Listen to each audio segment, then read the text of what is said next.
আমি আজও কালও আমি ক্ষমতা পাবোই, এবং আমি আমার জায়গা আমি ফিরে পাবো, এবং তার সব ট্রাস্টে যা যা করে রেখেছে, তার পারিবারিক trust, Yunus foundation, Yunus trust, এরকম হাজার রকমের ট্রাস্ট করে করে টাকা রেখেছে, ওই সবগুলি বাতিল করে দিয়ে ওই গরিব মানুষকে সব দিয়ে দেওয়া হবে, গ্রামের মানুষকে সব আমরা দান করে দেব।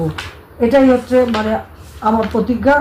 আর আমি যেটা বলি আমি সেটা আল্লাহ রাব্বুল আলামিন আমাকে সাহায্য করেন এবং সেটা আমি করতে পারি, এটা আমার আমার নিজের সেই আত্মবিশ্বাস আছে, এবং সেটা আমরা করব ইনশাল্লাহ। এটা বেঁচে যখন আছি তখন এটা আমি করবই।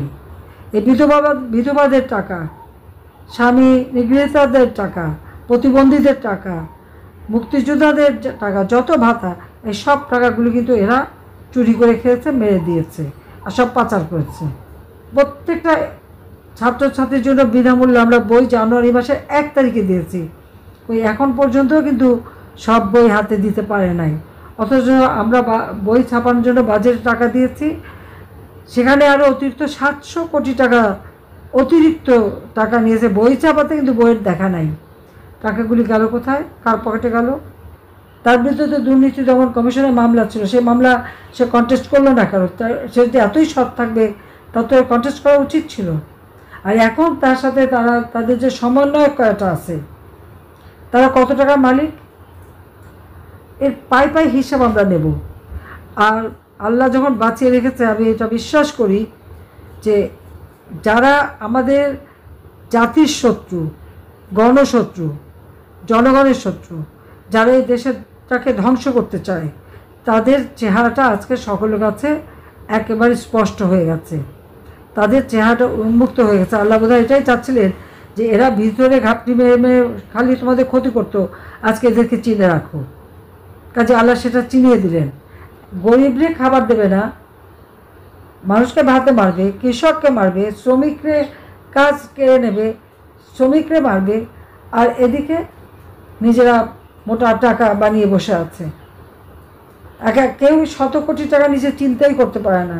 ওই যে ক্ষুদ্র সমন্বয়ক বানিয়েছে যারা, তারা প্রতিটা আমরা হিসাব রাখছি, হিসাব নেব, কড়ায় গন্ডায় হিসাব নেব, এবং সেই দিন বেশি দূরে না, খুব কাছেই সেদিন। আর এমনি তো সম্রাটরা যেখানে যাচ্ছে সেখানে তো ধাওয়া খাচ্ছে সকলের সাথে চিটিং করার জন্য। কাজে এখন তো ওইভাবে তৈরি করতে হবে, তৈরি হতে হবে। যারা আমাদের নেতা কর্মীকে হাত দিয়েছে, একটা করে ছাড়বো না। আর মামলাটা কোনো সীমা পরিসীমা নাই। প্রথমে দিল খুনের মামলা, এখন হচ্ছে দুর্নীতির মামলা। ঠিক আছে, আগে দুর্নীতি প্রমাণ করুন, এবং ওই টাকার হিসাব পাই পাই করে আমি নেব। কয়দিন আর ক্ষমতা থাকবে? আজকে এদের বিরুদ্ধে সবাইকে মিলে প্রতিরোধ গড়ে তুলতে হবে, এবং যারা এদের সাথে আছে এখনও, এবং যারা ঘর বাড়ি দোকানপাট ব্যবসা বাণিজ্য পুড়িয়েছে, যারা মানুষকে হত্যা করেছে, আমার নেতাকর্মী হত্যা করেছে, এবং কৃষকের শ্রমিকের ক্ষতি করেছে, সাধারণ খেটে খাওয়া মানুষের ক্ষতি করেছে, এদের বিরুদ্ধে সবাই এখন থেকেই প্রতিরোধ গড়ে তুলতে হবে। এখনই সময়। কোনো কেউ কারো হুকুমের অপেক্ষা রাখবে না। যে যেখানে আছে, সে যারা কাজ করছে সে সেখানেই নেতা। কোন নেতা কি বলবে না বলে ওটা আশা থাকলে হবে না। যে যেখানে আছো সে সেখানেই নেতা। কাজে তার দায়িত্ব নিজে পালন করবে, মানুষকে জনগণকে সাথে নিয়ে, আমাদের আর কেউ নাই, আমাদের আছে জনগণ। এই জনগণকে সাথে নিয়েই প্রতিটি জায়গায় ইচ্ছা মতো এদের শিক্ষা দিতে হবে। কাজে এটাই আমার নির্দেশ। হ্যাঁ, এখন আবার দল ভাঙারও চেষ্টা করছে। বা আওয়ামী লীগ ওরকম ভাঙলে কিছু হয় না, আওয়ামী লীগ হচ্ছে হীরার টুকরা, যত কাটে তত জলে। আমি তো ছোটোবেলা থেকে দেখলাম কতবারই তো ভাঙলো কাটলো, কী হলো? এমনকি প্রতিষ্ঠাতা সভাপতি মৌলানা ভাসানীও তো দল ভেঙে চলে গিয়েছিলো, কিছু করতে পারেনি। আর এরপর তো দফায় দফায়, তো ওতে আমাদের কিছু আশা পেয়ে যাবে না। আওয়ামী লীগই তার নীতি আদর্শ নিয়ে থাকবে, এবং আওয়ামী লীগ ছাড়া বাংলাদেশের মানুষের ভাগ্য কেউ পরিবর্তন করবে না। আওয়ামী লীগ ছাড়া মানুষের সাথে কেউ থাকে না, এটা হলো বাস্তবতা। আজকে নিশ্চয়ই বাংলাদেশের মানুষ সেটা হারে হারে টের পাচ্ছে।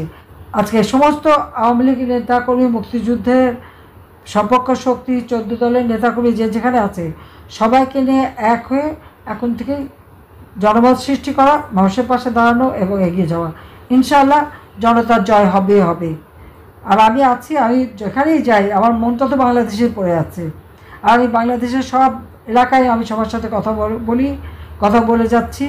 কাজেই বেঁচে আছি বলেই তো বলতে পারছি, মরে গেলে তো পারতাম না বলতে, আর জেলে গেলেও তো কথা বলা সম্ভব হতো না। যেহেতু বহুবার গেলাম, ওতে কিছু আসা যায় না, কিন্তু আজকে কথা বলার যে সুযোগটা পাচ্ছি এটাই তো সবচেয়ে বড় কথা, যে আমি আমার নেতাদের গলা শুনতে পাচ্ছি। তো সবাই ভালো থাকো, সুস্থ থাকো, সেই দোয়া করি।